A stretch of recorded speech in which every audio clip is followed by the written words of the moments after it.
পারে না। তবে রাত 12টা-1টার সময় ওই জঙ্গলের ভিতর থেকে একটা করুণ কণ্ঠের সুর ভেসে আসে, মানুষের মতো আওয়াজ আসে, আল্লাহ আমার জীবনের গুনাহ কি মাফ করবে না?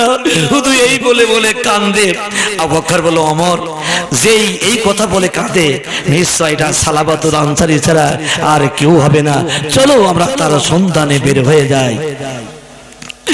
আবু বকরের সঙ্গে সাহাবায়ে কেরামরা চলে যায়। যাইতে যাইতে কোনো জায়গায় পাওয়া যায় না, সালাবাতুল আনসারে কোনো জায়গায় পাওয়া যায় না।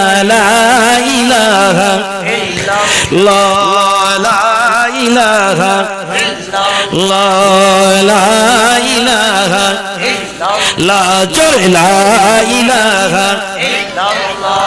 আকাশের তারাগুলো ঝিলিমিলি জ্বলছে,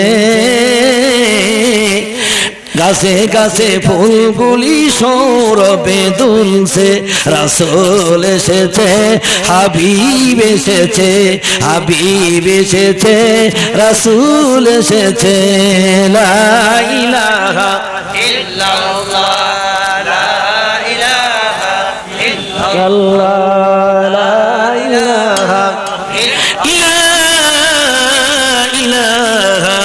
ইল্লাল্লাহ, মুহাম্মাদুর রাসূলুল্লাহ।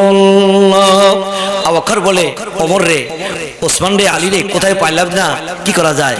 হঠাৎ করে জঙ্গলের এক পাশে যায়, দেখে গাছের নিচে সেই সালাবাতুল আনসারী চোখের পানি ফেলে ফেলে কান্দে, আল্লাহ আমার গুনাহ কি মাফ হবে না? আল্লাহ তুমি কি আমারে মাফ করবে না? আল্লাহ আবু বকর একটা দৌড় দিয়া যাইয়া সালাবা রাদিয়াল্লাহু তাআলা আনহুর মাথার পাশে দাঁড়িয়ে গেল।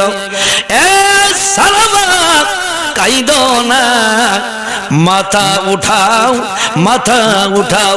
জিবরাইল এসে নবীরে সালাম দিয়ে গেছে, আল্লাহ নাকি তোমার জীবনের গুনাহ আল্লাহ মাফ করে দিয়েছে। এ সালাবা, তুমি মাথা উঠাও। সালাবা, তুমি কে রে? সালাবা বলে, আমার নাম হলো আবু বকর। আবু বকরে, তুমি না বলেছিলে যে তোমার গুনাহ মাফ হবে না? চলে যাও, ডিস্টার্ব কইরো না।